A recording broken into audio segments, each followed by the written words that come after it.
masih di Intermezzo. Banyak info, Gak bikin bikin kepo. Kita masih undang pemirsa untuk telepon ke Intermezzo, tentunya di 021 314 1360 ya. Jangan lupa telepon, kita akan buka segmennya untuk Anda bertanya-tanya soal ya mudik ini. Betul. Ya. Nah, Pak Ustadz, tadi kan saya sempat tanya sebelum jeda iklan bahwa memang kita kan Lebaran tuh biasanya dengan yang baru-baru identik. Betul. Baju baru, segala sesuatunya baru lah, ya kan? Dah. Nah, ketika mudik kita mempertunjukkan hasil, kan rata-rata orang mudik tuh orang yang bekerja di luar kampung halaman. Ya. Lagi, ini loh hasil Bukti. bukti Betul. nyata. Bukti nyata gitu. kesuksesan saya di ibu Boleh kota. nggak sih?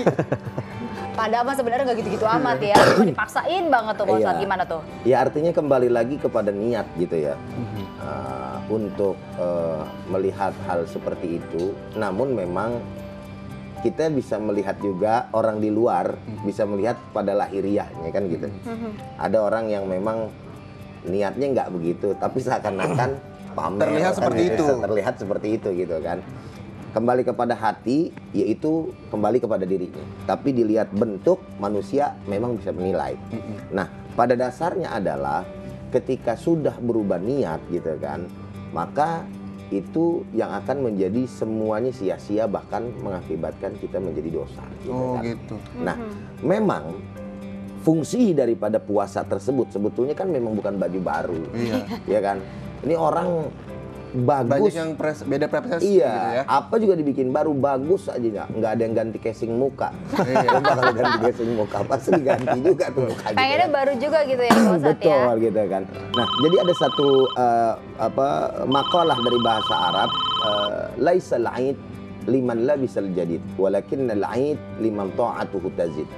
Seharusnya yang harus dipikirkan bersama bagi orang-orang yang beriman adalah bukanlah yang dimaksud hari raya itu hanya saja berpakaian baru, tetapi bagaimana kemudian hari raya itu setelahnya bertambah ketaatan kita kepada Allah. Memiliki hati yang baru. Iya. Betul. Sama dengan sekali. penelpon kita yang satu ini, nah kayaknya udah ada telepon. Halo, Oke. Assalamualaikum. Selamat pagi. Dengan hati yang baru juga menyambut Lebaran. Ya, selamat Dengan pagi. siapa di mana, Pak? Assalamualaikum. Waalaikumsalam Waalaikumsalam, Bapak. Bapak siapa di mana Pak? Ya, dengan Mas Heri ini di Cikarang ini. Mas Oh, Heri dari di Mas Heri, Cikarang. Cikarang. Oke, silakan Mas Heri. Ya, ini kan kebetulan ini asalnya di Banjarnegara, ini lagi posisi di Cikarang mau mudik. Oh, di Banjarnegara bukan Cikarang? Ya, enggak di Cikarang mau mudik ke Kampung Banjarnegara. halaman. Kampung halamannya di kampung halamannya di Banjarnegara. Banjarnegara. Gimana Ya, pertanyaannya, terus, Bu? Pak. Kebetulan ini di sini Kemudian rame-rame ini di kos-kosan. Ya, ini mau Pertanyaannya, nanya, Pak Mas Ustadz. Heri. Ya, ini kan kebetulan kan biasanya kalau mudik itu kan malam itu ya. Heeh. Nah, itu kadang-kadang malam jam 1 biasanya itu jam 1 kan sepi. Jadi mudiknya jam 1. Terus terkadang itu kan nanti ada sholat subuh itu waktu jam 4 itu apakah harus istirahat dulu, ke masjid dulu, apa langsung ini ya diterusin ke perjalanan, baiknya gimana ini Pak Ustadz? Iya, Oke, iya. kita udah Terima bisa tangkap kasih, Mas Heri. Mas Heri. Terima kasih.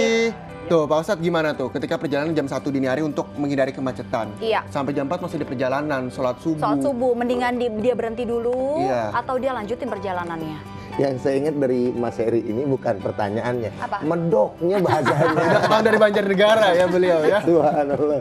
Iya, tapi mudah-mudahan berkah buat Mas Heri yang bertanya ya. Jadi kalau misalkan bisa saya ambil dari pertanyaan Mas Heri ya, apakah ada rukhsah ataukah keringanan dalam bahasa kita ketika kita sedang melakukan musafir? Maka di dalam kita berpuasa, musafir itu sudah barang tentu diberikan rukhsah, diberikan keringanan. Artinya pertama boleh berbuka, gitu kan? Ini di luar pertanyaan, ya. Boleh berbuka, Boleh tapi kalau udah nggak tahan ya. Betul. Iya, Artinya itu pun ada etika-etikanya, nggak sembarangan juga kemudian dia berbuka depan orang makan yang berpuasa, tidak. Saling gitu kan? toleransi pada akhirnya. Betul ya. Itu yang pertama. Yang kedua persoalan tentang sholat. Sholat di luar puasa atau tidak puasa, artinya di luar bulan Ramadan itu pun ada rukhsah selama perjalanannya itu 2 marhalah ya. satu marhalah itu perkiraan 80 km. Berarti Jadi kurang bisa lebih dari 160 betul, km. betul sekali. Bisa dijamak dan dikosor. Nah, jamak dan dikosor ini itu pada sholat zuhur dan pada sholat asar, ya, serta maghrib dan isya. Kalau subuh? Ya. Nah, yang menjadi pertanyaannya menarik adalah subuh bagaimana? Kalau subuh 2 rakaat nggak bisa dikurangin lagi, masa mau dikurangin lagi? Kalau yang 4 aja jadi 2, masa kalau yang 2 jadi kosong kan nggak sholat namanya. Jadi harusnya gimana? Ya udah, artinya dia tetap harus beristirahat, harus mencari tempat untuk melakukan ibadah sholat di saat sholat subuh tersebut gitu. Tapi mungkin kalau dia ikut transportasi umum gitu kan juga susah untuk Iya. ya, Ustaz. Nah, betul sekali, itu pertanyaan juga yang menarik. Kalau misalkan memang transportasi yang umum lalu kemudian kita nggak mungkin untuk minta memberhentikan misalnya gitu kan. Lalu bagaimana kondisi kita? Maka ada yang namanya sholat itu lihurmatil waqt.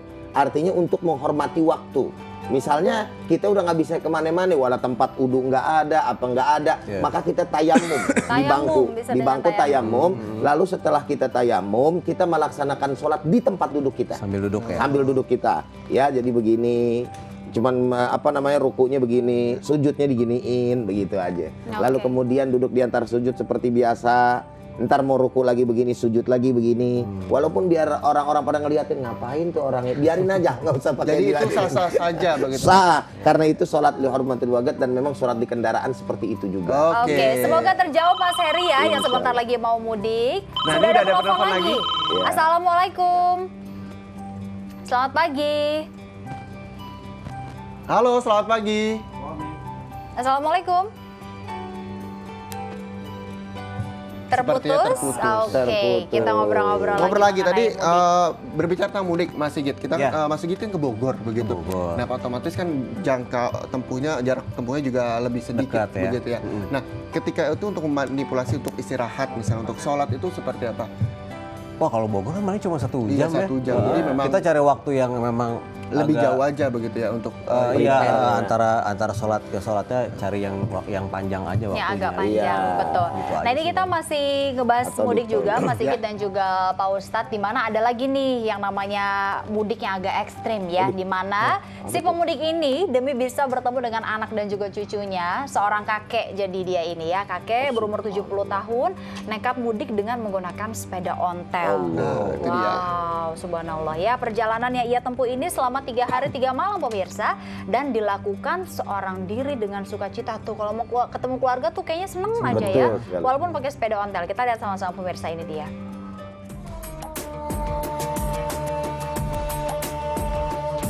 Rindu akan kebersamaan, membakar semangat kakek Kasan Miraja untuk pulang kampung dengan sepeda ontelnya. Di usianya yang ke-70 tahun, kakek harus menempuh perjalanan 3 hari untuk sampai ke Purbalingga. Ya, tak mudah memang.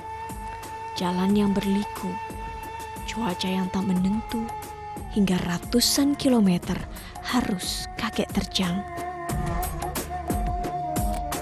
Buruh bangunan asal Banyumas ini ingin berlebaran bersama keluarga, bercengkrama dengan anak dan cucunya. Bagi kakek, ontel ini satu-satunya cara untuk melepas rindu. Sungguh besar perjuangan kakek. Subhanallah. Dari Banyumas, Jawa Tengah, Saladin Ayubi, MNC Media, memberitakan.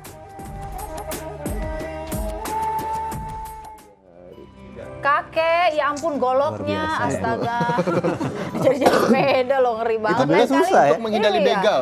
Betul. Iya. Tapi ngambilnya susah juga udah pegang. Agak gini gitu ya. Kakek nanti di tengah jalan bolehlah cari jaket gitu ya. Iya. Takut masuk angin Betul. melihatnya soalnya. Nah, kalau melihat hal itu Pak Ustadz, sebenarnya kan banyak cara orang dilakukan untuk mudik bertemu keluarga. Kalau misalnya itu memang sebuah keharusan kah untuk mudik? Kalau bicara, sekali lagi bicara tentang persoalan agama, itu bukan merupakan sebuah keharusan ya, tapi berbicara tentang sebuah penekanan, anjuran gitu ya. Karena kan kaitannya dengan silaturahim gitu. Iya. Tapi kan juga melihat keadaan, situasi dan kondisi gitu.